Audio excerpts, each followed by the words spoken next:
Hello, and welcome to another episode of The David Frum Show. I'm David Frum, a staff writer at The Atlantic.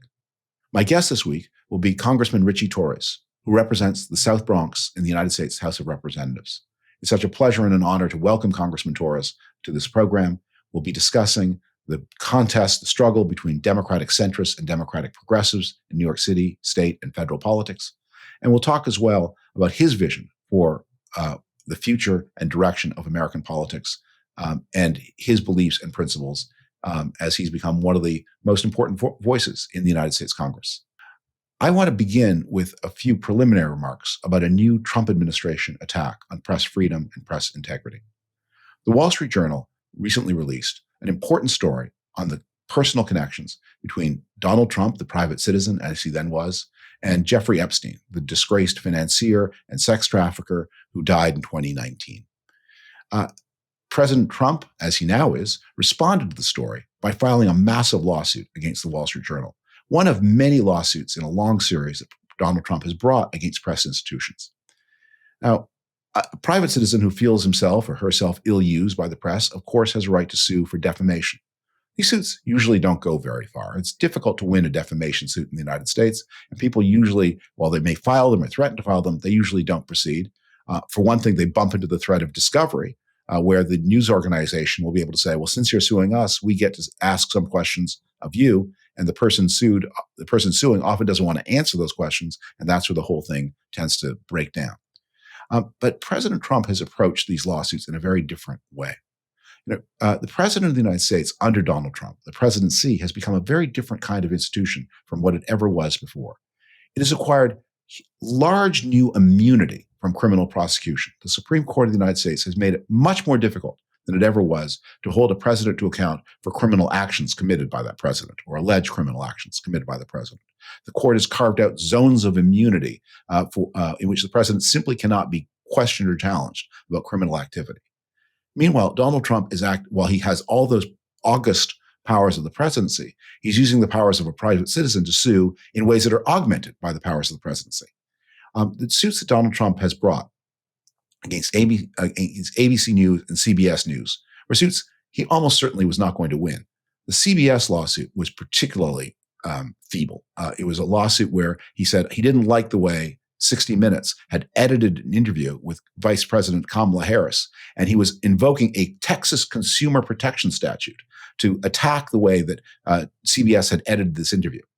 Now, the courts for 50 years have been very clear about the enormous protection of the right to edit under the First Amendment, and the Federal Communications Commission has made it clear they want no part of second-guessing the editorial judgments of news organizations.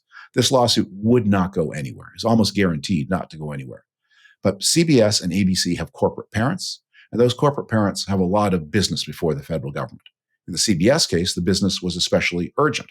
Paramount, the owner of CBS, wanted to execute a merger that would need FCC approval. And the President Trump's chairman of the FCC had made clear that regulatory approval could hinge on whether Paramount made some kind of settlement with President Trump in his complaint against CBS.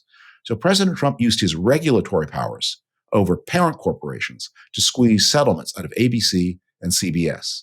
He also extracted a big payday for his family from Amazon. At the beginning of the administration, Amazon announced that it was going to make a documentary about a movie about the life of First Lady Melania Trump and pay her millions and millions of dollars for the film rights for a movie that doesn't look like it's ever going to see the light of day and maybe was never intended to see the light of day. So the president is immune criminally. He sues like any private citizen, but his lawsuits are backed up by the regulatory power of the federal government and under his control, exerting powers in new ways, in ways that had never been contemplated before by the Federal Communications Commission.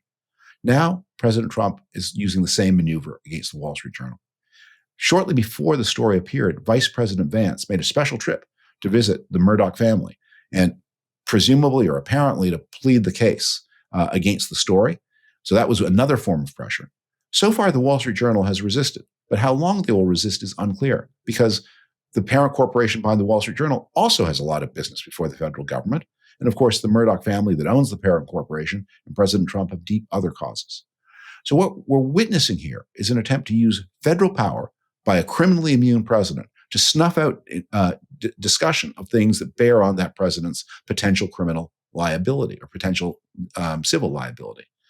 Even more remarkably, we are learning that an enormous commitment of FBI manpower, person power, was deployed to go through the Epstein files. It's not abuses of power by the president tend to bleed one into the other. You start with something small like, I don't want people to know about my connections to Jeffrey Epstein. And pretty soon you're deploying powers over the press and you're abusing the FBI. I think the point is there's no easy way out of this for any of us. I think this is one of the reasons why the Epstein story has become so important. Whatever is the exact truth of what happened between Donald Trump and Jeffrey Epstein, how deeply they were connected, or when their relationship began, when their relationship ended, what happened in between, why it ended, how Jeffrey Epstein's future career, why his prosecution was handled in the way that it was, what happened in the final hours and moments before his death, all of those unanswered questions. In order to protect the president from potential revelations, we're having to break apart all kinds of institutions, beginning with the FBI and ending with the First Amendment. I think a lot of people hope there's some way to box in or limit the Trump presidency, to treat it like, not one of one's favorite presidents, not one of America's finest hours, but something that doesn't threaten to do tremendous and permanent damage to the structure of American government. But as this latest story reveals, even in the most intimate and personal aspects of his life, Donald Trump's needs and imperatives and his attitude toward the presidency are a threat to every American institution. If we're going to come out of this unscathed, we're going to have a real reckoning with what Donald Trump did. We're not going to be able to box this in. We're not going to be able to say, well, that was then and this is now, or this is his personal life, or these are his personal matters. For him, there is no barrier between the personal and the constitutional. And in return, and for the reverse, there's no barrier for those who want to protect the Constitution against the person of Donald Trump. It's going to be one or it's going to be the other. And that situation here we are at the very beginning of the second Trump presidency, is only likely to become more intense as that presidency continues. Now, my dialogue with Congressman Torres, and we'll be talking about some of these very same issues in that conversation. I hope you'll continue to watch.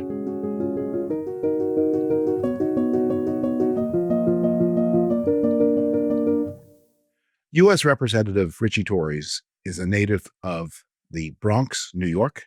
His first introduction to the ugly realities of New York City politics came at an early age. Congressman Torres grew up the child of a single mother in a public housing project. The mold in the apartment unit inflamed his childhood asthma. But across the way, he could see the city of New York pouring millions of dollars of taxpayer money into subsidies for a golf course. I don't think he's ever quite forgotten that lesson. Congressman Torres' outrage over the misuse of public resources in this way powered his astonishingly early rise in city politics. He was elected to New York City Council at the age of 25, the first openly gay council member from the Bronx. He won election to Congress from New York's 15th district in 2022, age only 32.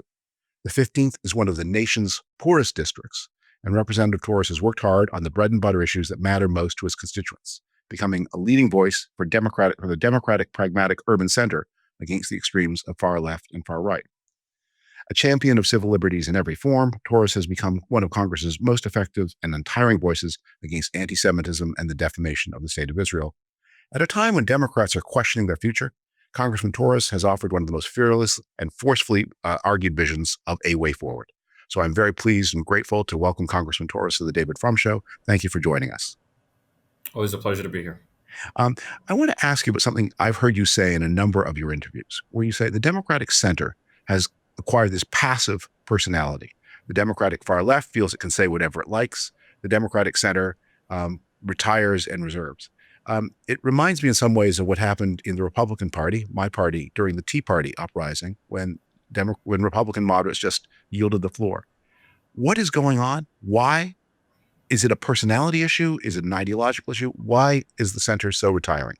Well, look, in politics, intensity is destiny, and it's almost inherently the case that an intensely visible vocal minority will have outsized political power, more political power than a silent majority that largely resides in the center. And so it feels like American politics writ large is dominated by the extremes, by the far right and the far left, and the symbiosis between the two.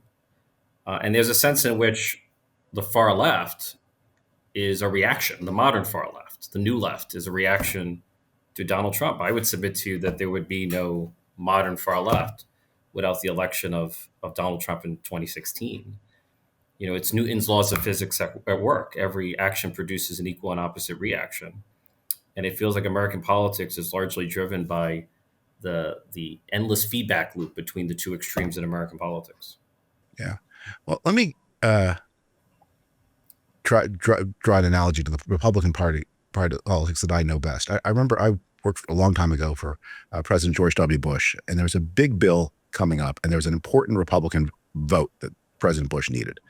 And the vote was shy because this voter, this member of the House, or member of the Senate, this member of Congress, was nervous about the vote.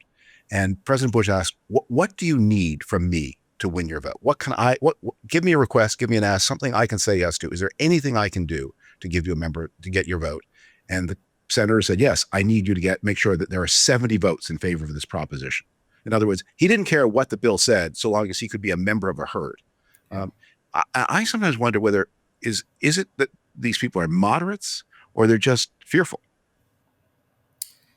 It feels like, should we rename the moderate category miscellaneous? Like, I feel if you would have asked me, what does the far right stand for? Yeah, go ahead. I could easily say it. It's America first. It's make America great again. It's build the wall, right? There are simple, repeatable phrases that distill the worldview of the far right. And if you would ask me, what does the far left stand for? Green New Deal, Medicare for all. There are simple phrases that distill the worldview of the far lefts.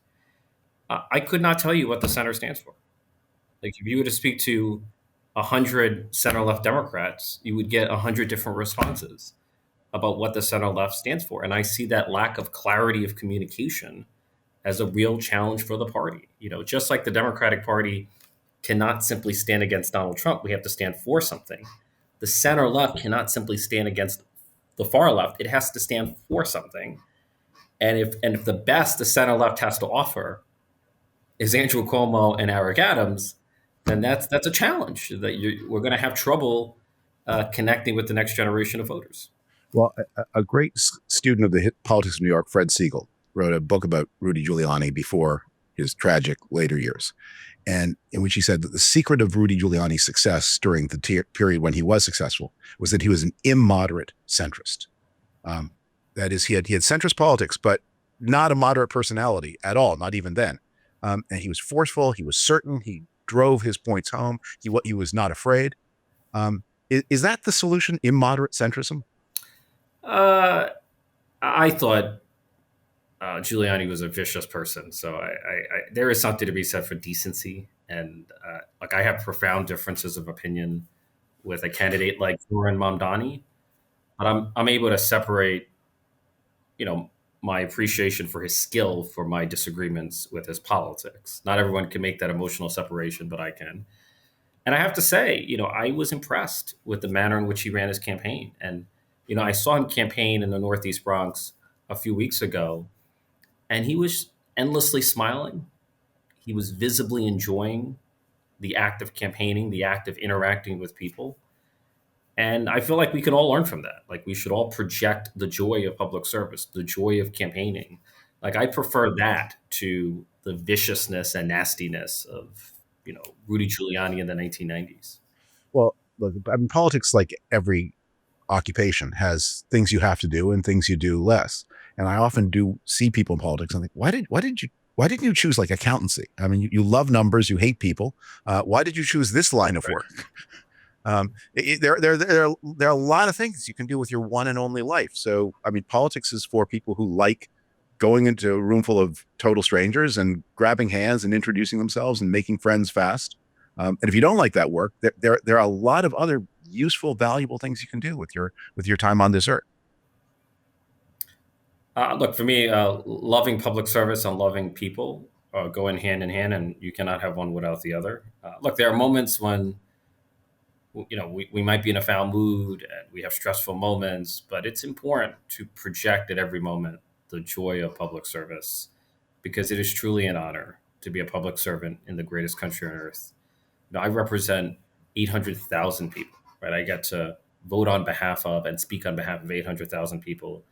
And that's an honor that I take to heart every day. And for me, it's just the greatest gratification of my life because it happens to be the area where I grew up. And so when you keep that perspective in mind, it should inspire you to project the joy of public service and the joy of campaigning. Let me press you a little harder without going into personalities with this contest between different visions of the Democratic Party. So in 2016 and 2020, there were national contests, Hillary Clinton versus Bernie Sanders, and then Joe Biden against the field, in which there were far left pressures and kind of old-fashioned, older, from a different time candidates who spoke for a more moderate approach, but didn't always speak very forcefully. And the contest hung in the balance, and the people who made the difference were sort of older, more religious, more conservative Black voters who pushed the Democratic Party away from unelectable progressivism toward Hillary Clinton in 2016 and toward Biden in 2020. And I don't know how much credit you give to the state of South Carolina specifically and to any person there, but that does seem to have been the moment where Biden won, and probably the election of 2020 was won. One of the things I've noticed since 2024 is the way that those kinds of voters, older Black voters, churchgoers, people with a stake in the community, they seem to be sort of discounted. And I'll give you two data points that have struck me. First, there have been a couple of polls that have showed Pete Buttigieg in first place as the Democratic choice for president in 2028, which is fine. He's a very impressive person. But when you look at, okay, well, who is supporting, what is Pete Buttigieg's support in the Black community? And the answer is zero, according to those polls, like literally zero. You think, okay, how do you get to be in first place in a Democratic preference poll when Black voters are saying, not our guy? And in the recent Democratic primary in the city of New York, the candidate who won was the candidate who did worst among Black voters. The candidates who did well among Black voters both lost. Is the Democratic Party turning its back on these sort of moderate Black voters? What does that mean? Why is that happening? What does that mean? Look, it's certainly true that the strongholds of the Democratic Socialists of America, of the left, in places like New York, tend to be college-educated, white progressive, or white Democratic Socialist neighborhoods. In New York City, it's the gentrified neighborhoods of Queens and Brooklyn and Manhattan, not so much Staten Island and the Bronx. So that's certainly true. And those voters tend to be much more ideological, much more left-leaning. Older Black voters, I find, tend to be more relational than ideological in their voting. And as Jim Clyburn said, Joe knows us. Yeah, there's a great joke about Jim Clyburn that JC does not stand for Jesus Christ; it stands for Jim Clyburn, because he was the single driving force behind the resurrection of Joe Biden in the 2020 Democratic primary. But it's often said that familiarity breeds contempt. When it comes to older Black voters, the opposite is true. Familiarity breeds comfort. Like, Black voters were more comfortable with Cuomo because he was a familiar brand name.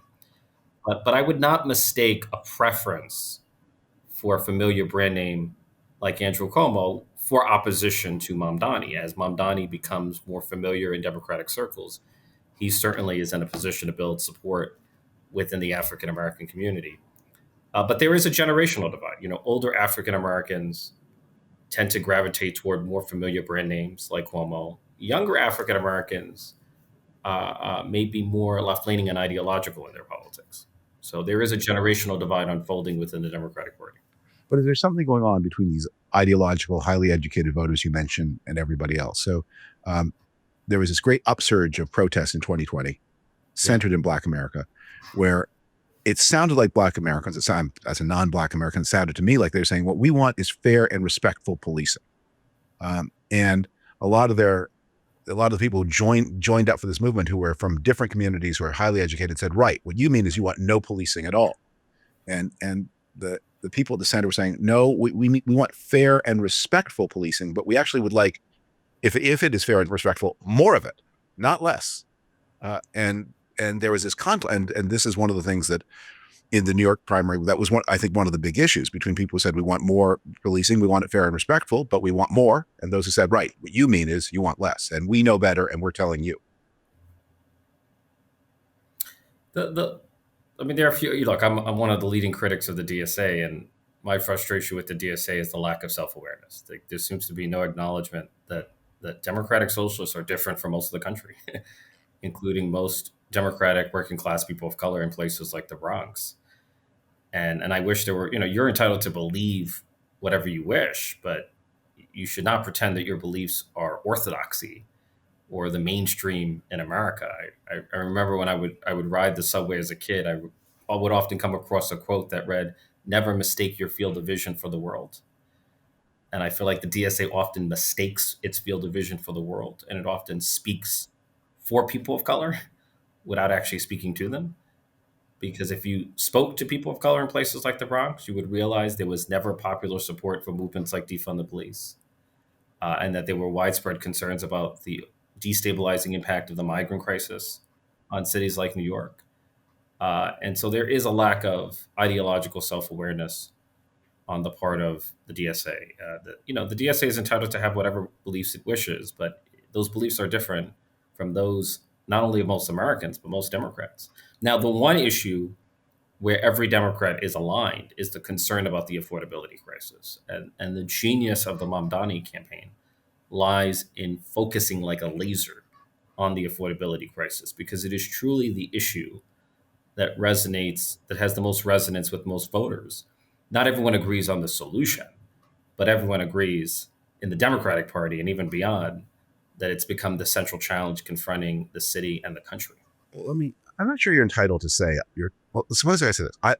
Here I am. I'm a politician. I'm from the Democratic Socialists of America, and I'm very concerned about the affordability crisis. Really? Are you? That's great. Well, what is your solution? My solution is these magic wishing beans I have in my pocket. And I'm not entitled to say, if your solution is magic wishing beans, you're probably actually not that revved up about the crisis. Because if you cared, you would look for a better idea than magic wishing beans. Can I challenge? You're putting me in the position of defending the DSA, which is making me uncomfortable. Do you think the average establishment Democrat has a thought out solution to the affordability crisis? Do you think the average politician thinks deeply about cost benefit analyses and trade offs and unintended consequences? That has not been my experience. You don't need to think very deeply about the affordability of housing in New York to say. But that's my frustration, though. You say, okay, what we need to do is bring in a bunch of people from the industry and say, what would it take to get you to build 250,000 units in the 5 boroughs of New York per year? What would we have to change for you to build 250,000? And then they'd give you a list of a bunch of ideas, and you say, well, I can't do that one, but yeah, okay, the rest of these we can do, and maybe we won't get 250,000 units a year. Maybe we'll get 200,000. What is being proposed instead are literally, to say what we're going to do is take $1 million of subsidy per apartment and take the number of subsidized apartments we're building from 10,000 a year to 20,000 a year in a city where 6 million people are applying for housing. So that's a magic wishing bean. That's not going to do anything for anybody. I agree, but Eric Adams has been mayor for 4 years, right? Has he had that convening? It is not enough for center-left Democrats to denigrate the sloganeering of the far left, which I agree is sloganeering. But we have to actually offer and put forward an affordability agenda, right? We should not put ourselves in the position of defending a status quo that is genuinely failing a generation of young Americans. There are young Americans who are struggling to cope with the crushing cost of housing and higher education and healthcare. And we have to address their anxieties about the affordability crisis. And so I will just echo what I said earlier. It's not enough for the center left to be against the far left, to sneer at them. We actually have to put forward an affordability agenda. We have to be more introspective about our failures, to be blunt. Well, let me ask you about those failures. The Democratic Party is right now doing a big, supposedly after action review of the 2024 election. And there are mean stories circulating, which is, but everything that is actually the questions you'd want to talk about are off the table.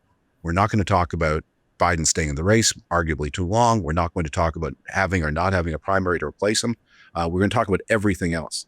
And it reminds me a little bit of the 2012 Republican autopsy, where the Republican Party decided the solution to Romney's defeat in 2012 was Jeb Bush.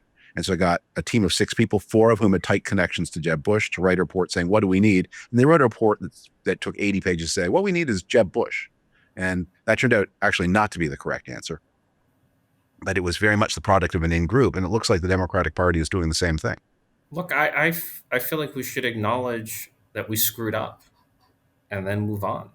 Like if we deny that there was an issue, it simply serves to perpetuate the story. We should acknowledge that Biden should have decided early on not to run for re-election. There should have been a full primary process. And I happen to believe that the American primary process, which is much longer than like the process in Britain, is an extraordinary character building experience. Like it is a test of character. It's a test of resilience. And I often quote Friedrich Nietzsche, who said, "That which does not kill you makes you stronger." I feel like you're made better and stronger and wiser by the demands, by the rigors of the Democratic primary process. And that benefit was denied to Kamala Harris as the Democratic nominee. Is that right? Because I'm not a Democrat, I'm observing from outside. Yeah. But the Democratic Party seems to be a family that can't discuss its business in non-destructive ways. And that, there's certain families where you say, maybe family therapy is actually not the right option for you because you'll kill each other. So I mean, let's see how this would work. Supposing President Biden had done the patriotic thing and said, after the election of 2022, we've had this extraordinary result in 2022, much better than anybody had reason to expect. I take that as my personal vindication. I'm pronouncing myself the winner here, and I'm now going to gracefully exit the stage, and I'm declaring an open primary. What would have happened? Well, people would have said, oh, you're betraying the black woman. You picked. Why wasn't the black woman you picked good enough? And while there would be answers to those questions, no Democrat would easily be able to articulate what the reasons were. And then you turn into a fight of, that when Democrats argue, they don't argue about ideas. They don't argue about even personalities. They argue about categories. You're a homophobe. You're an anti-black woman. You're anti this. You're anti that. Anti-rural. And they would have just ripped themselves to pieces in a bloodbath, which would have left the party in arguably even worse shape in 2024 than it actually was. I'm not sure about that. I feel like if we had more time for a full primary process, we would have had a full process, and we would have respected, like we have Democratic primaries where you have a variety of people from every background run, and we conduct those primaries constructively. And infighting is not unique to the Democratic Party. There's no shortage of infighting in the Republican Party, and frankly, I will argue that we manage our infighting more effectively than the Republicans do, just judging by the overwhelming dysfunction of the Republican House. I mean, we did not vacate our speaker. We did not go through 15 rounds of voting. I forget the exact number, the longest vote in 150 years. So, for all of our infighting, ours is much more manageable than what I'm seeing on the other side of the aisle. Let me ask you about a personal question with you. I mean, you're too modest to mention this yourself, but you didn't go to college. And that's my wife, who also didn't go to college, likes to work it into the conversation early. But you don't do that. But does that give you an advantage? Because one of the things I notice about the Democratic world is there's this jargon of the university that works itself into all kinds of weird, they have conversations. They have conversations in spaces. They speak from positions of privilege. They belong to certain categories. And none of this is the way anyone spoke English 15 years ago. And it's the first language of the Democratic Party. Have you sort of acquired immunity to that because of your biography? It's just in my nature to speak simply to the extent that I can. Just say someone's hungry rather than food insecure, or say someone is, incarcerated rather than justice involved. I should, use a language that's familiar to everyday people rather than a language that originates from the academy. But I attribute my pragmatism to a lack of a college degree. If I had graduated from college, I probably, ironically, would be more ideological in my politics. and I feel like actually less in tune with economics 101. All right. Well, let me get you back to this question of economics 101, because housing is the supreme issue in your city. And there are people who believe that if you build more housing, housing will become more available. And there are people who think if you build more housing, you simply put money into the hands of people we hate who are criminals and who deserve to be expropriated and run out of town. And how do you have a conversation between people who hold those two views? I mean, I disagree with the second view. For me, it's not a morality tale; it's economics. Now, there are certainly um, unscrupulous landlords who have to be held accountable, um, but at the core of the affordability crisis is a gap between supply and demand. The demand for affordable housing far exceeds the supply. So we have to build enough housing to meet the demand. And we have to ensure that the housing we build is affordable to the lowest income families who are often left behind by housing policy in cities like New York. And I'm a proponent of the abundance movement, which to me is a challenge for the Democratic Party. If Republicans purport to be the party of less government, we as Democrats should not be the party of more government. We should be the party of better, cheaper, and faster government. And we have to learn how to build better, cheaper, and faster and bigger. And there needs to be introspection. Like, why is it that Texas builds more affordable housing than New York? I think Houston builds 20 units per thousand residents. Austin, 10 units per thousand residents. New York, fewer than 4 units per thousand residents. So cities like Houston and Austin are outbuilding New York by orders of magnitude. Uh, why is it that Texas, rather than New York, has emerged as the solar superpower of America?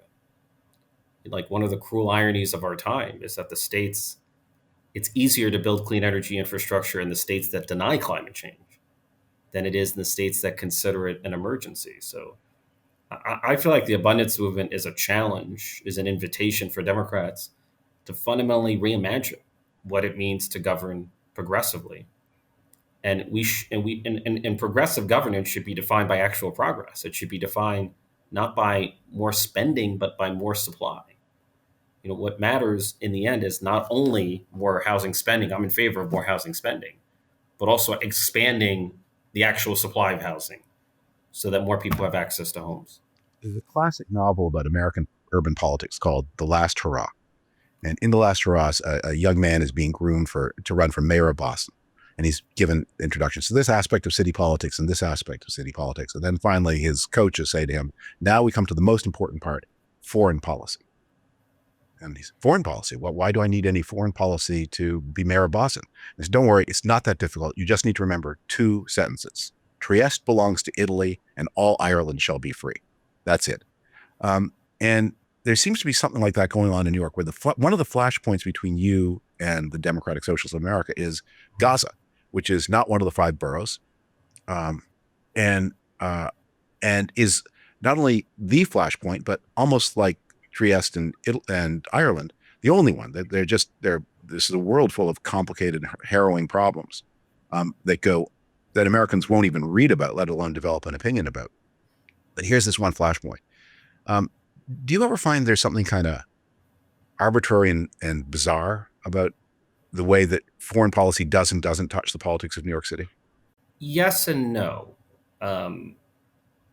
If you are Dominican, the Dominican Republic is not a foreign country; it's an important part of who you are. Right? If you're Irish, Ireland is an important part of who you are, and if you're Jewish, it's not true of every Jew, but it's true of many, maybe most. That Israel is an important part of Jewish identity. So, um, we're a hyphenated country. We're a country where we love not only America, but we love the country of our ancestors as well, right? And that's part of the American story. So in that sense, it makes sense to me. Like, even though Puerto Rico is a territory of the United States, I care deeply about Puerto Rico because I am Puerto Rican. It's the home of my ancestry. Um, But it is strange. So I'll give you an example of how it can be strange. In the summer of 2020, the New York City Democratic Socialist of America sent out a questionnaire to city council candidates. And the questionnaire had a foreign policy section. Never mind that the city council plays no role in setting foreign policy.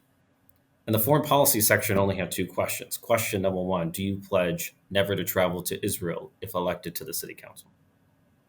Question number two: do you support the boycott, divestment, and sanctions movement against Israel?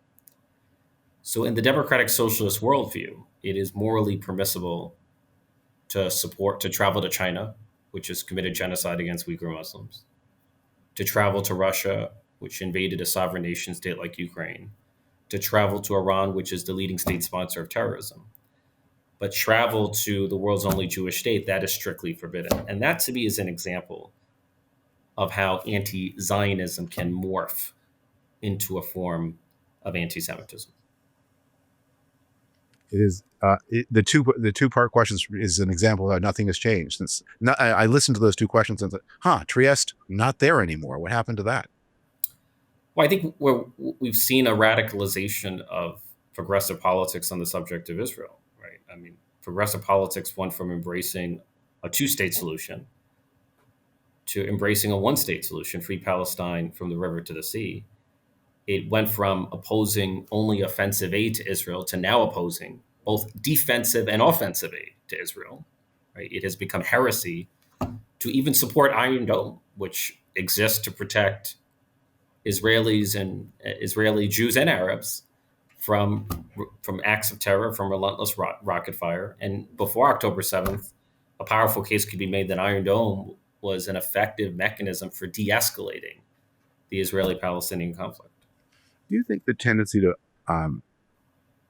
polarization and radicalism can be undone if we get favorable social circumstances like a slowdown in inflation and a pickup in wage growth? If the Trump administration is replaced by something more provocative, if the Democrats do well enough in 2026 that the most progressive members get isolated and they have to play nice if they want to be influential instead of being part of a very narrow majority where they are needed, can these things be unwound, or do you think there's something deeper in our society that is pushing politics toward these ever more extreme views? I'm conflicted. I don't know. I think part of me says yes and part of me says no. Part of me says polarization is inevitable because the perverse incentive structure of our politics rewards polarization. It rewards political theater. It rewards the extremes. You know, if you're on the extremes, whether you're the far left or the far right, you're going to generate far more fundraising online. You're going to generate more publicity from cable news and talk radio and elsewhere. You're going to have a much larger following on social media. You know, the member of Congress to raise the most in the wake of January 6th was Marjorie Taylor Greene after she voted to decertify the election. And so it does feel like the perverse incentives of our politics are conducive to extremism. And it feels like, you know, the social media algorithm just by its very nature amplifies extremism and disinformation and outrage. So that's where my concern lies. At the same time, you know, voters can have a moderating effect on political parties. And if we swing the pendulum too far to the left and the voters punish us, we will adjust. You know, when there was a backlash against the defund the police, even the left has largely abandoned it. I mean, Zoran Mamdani ran away from defund the police because he knew it was deeply unpopular among voters. You know, the mismanagement of the migrant crisis, I felt like had a moderating, humbling effect on the Democratic Party on the issue of border security. So I see arguments in both directions, and I haven't settled on what I believe. Well, you mentioned these incentives because there's an incentive that has disappeared. It's easy let's talk about Marjorie Taylor Greene to make this easier to understand by looking at the other party. 30, 40, 50 years ago, a character like Marjorie Taylor Greene would have won an election to Congress because, as Sam Rayburn said, the American people will elect anybody to anything once. So she's elected to Congress in 1974 and 1984. At that point, somebody important in the party would have come to her and said, look, maybe you're a genuinely crazy person and there's nothing anyone can do for you. but maybe you'd like to go to the Senate. Maybe you'd like to be governor. And if that's the case, you need to dial back the crazy, because the crazy can get you to the House once, twice. It won't make you a committee chair in the House, and it certainly won't let you run for anything else. So if you have political ambition, you want to dial back the crazy if it's in you to dial back the crazy. And the Marjorie Taylor Greene of a generation ago or two would have had to think about that if she were capable of thinking about it. And if she weren't, the political system would have washed her away as it washes away various kinds of people who genuinely are mentally unbalanced who sometimes show up in Congress. That doesn't seem to happen anymore because people in your party and the Republican Party say, I could be governor, but I'd rather have 12 million Instagram followers. I think one of the most corrosive trends in politics has been the celebritization of politics. There are growing numbers of Congress who see Congress not as an institution, but as a stage on which to perform, as a theatrical production. And that's a dynamic that's present both on the left and on the right. But the situation is far worse, I believe, on the far right, because the majority of Democrats remain in the center, whereas I feel like the center right has all but collapsed, and the Republican Party has been reduced to nothing more than a cult of personality around Donald Trump. And Donald Trump truly represents the Freudian id of the Republican base.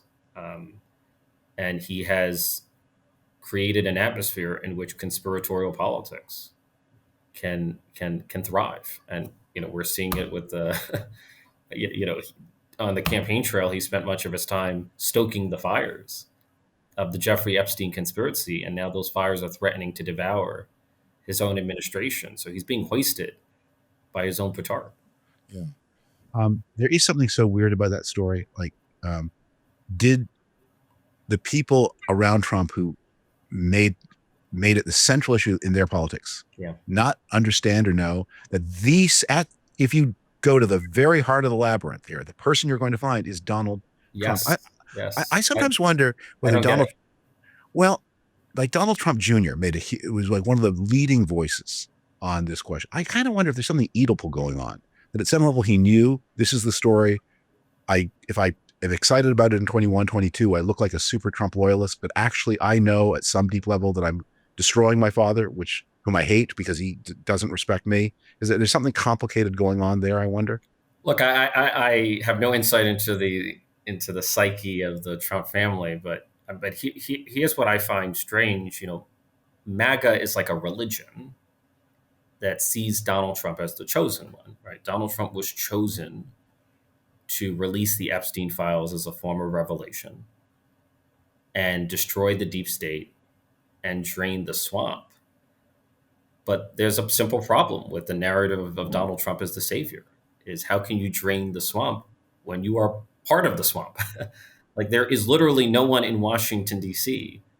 who has closer and longer ties to Jeffrey Epstein than Donald Trump himself. Even if you ignore the Wall Street Journal story, in 2002, in a New York Magazine profile of Jeffrey Epstein, Donald Trump went on record praising his longstanding 15-year relationship with Jeffrey Epstein and said that Epstein loves beautiful women as much as he does. And many of them are on the younger side. He literally said this in 2002. And so the facts just flatly contradict the notion of Donald Trump as the great savior against the Epstein-led deep state. Well, this is where I'd like to maybe end them with, if you'll allow if you are willing to undertake a personal note. I haven't heard you speak about this in the interviews I've heard, but I've read this in profiles of you about the formative experience for you, that your politics began with Donald Trump. As I don't know how young a boy you were when you looked out the window and saw what was going on. Would you talk a little bit about that, your first encounter with Donald Trump, and if you're willing, how it shaped the beginning of your political career? Yeah, so I should explain the importance of public housing, because public housing is the issue that inspired me to run for public office. It's my raison d'etre. It's the issue that matters most to me. So I was born and raised in the Bronx, raised by a single mother, grew up in public housing. And in New York City, we have an institution known as the New York City Housing Authority, NYCHA, which has endured for about 90 years. It's the largest provider of affordable housing in the nation, houses a population of about 500,000 people. And most of those people, including my mother, would be homeless without, I mean, now that I have means, I could protect her, but most people who live in public housing would be homeless without it. And so it is a safety net of deeply affordable housing that prevents homelessness, street homelessness on a catastrophic scale in New York City. Despite the importance of public housing, it's been chronically underfunded at every level of government. So you have children, asthmatic children, who are struggling to breathe in the face of molded and leaking conditions because of government disinvestment. You have children who have been poisoned by lead in their own homes, who have sustained brain damage for the rest of their lives because of government disinvestment. You have senior citizens who are freezing in their homes with their boilers breaking down because of federal disinvestment. You have disabled people who are left stranded in their top floor apartments with their elevators breaking down because of federal disinvestment. And I grew up in conditions of mold and mildew, leaks and lead without heat and hot water in the winter.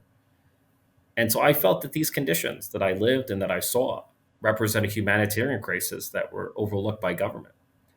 And then in the mid 2000s, the government, this local government, decided to invest more than $100 million in a golf course that was ultimately named after Donald Trump. And I remember asking myself at the time, what does it say about our society that we're willing to invest more in a golf course than in the homes of people, of poor people in public housing who are struggling to survive? Like that to me represented just a catastrophic misplacement of our priorities. And so that was the formative experience that inspired me to get my start as a housing organizer, and then eventually take the leap of faith and run for public office at age 24. And I spent a whole year doing nothing but knocking on doors. I went into people's homes, I heard their stories. And in a race of about 9 candidates against improbable odds, I won my first campaign on the strength of door to door, face to face campaigning, and became the youngest elected official in New York City. Have you ever had a chance to talk to President Trump about his golf course? I've never spoken to Donald Trump in my life, no. And that would not be the first issue I would bring up if I were to speak to him. There are a lot of things to talk about. I wonder whether he could even process what you would want to say. I don't think he cares, and he doesn't know, and he doesn't care to know, and he doesn't care about, Jacob Fries famously wrote a piece of photojournalism, How the Other Half Lives. Like, the most of the elites of our society, including Donald Trump, do not care about how the other half lives, have no concept of racially concentrated poverty in a place like the Bronx. It makes me cringe to listen to Republican colleagues and the disdainful manner in which they speak about my constituents. They don't know my constituents. I had an argument with Scott Jennings because he gives the impression that everyone on Medicaid is an undocumented immigrant or is a lazy 29-year-old playing video games. And I said, most of the non-working population are caregivers and students. And I can assure you, these caregivers are working much harder than you are. So is this a place where the center and the left reverse themselves again? That there's something intense and personal and unperformative about the way you approach politics? I think the most successful elected officials are going to be those who defy the simple categorization. And I'm just going to do the best that I can do as a public servant and let the rest take care of itself. But I see the sloganeering of the left for what it is, but I also see the shallowness of the establishment for what it is. Like I'm not going to put myself in the position of defending an establishment that's genuinely failing communities like mine. Congressman Torres, thank you so much for your time today. It was an honor to be here. Bye-bye.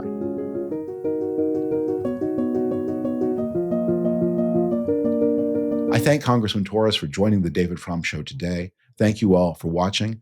I thank the Picton Gazette, whose hospitality I am benefiting from as I record this program here in Picton, Ontario. I hope you will subscribe to the program, like it, share it on various platforms. The best way we can to bring this kind of content to more people is with the help and assistance of our viewers and listeners. The best way, of course, always to support the work of this podcast and of me and all my colleagues at The Atlantic is to subscribe to The Atlantic. I hope you will consider doing just that. Thanks so much for joining today. I'll see you soon on the next edition of the David Frum program.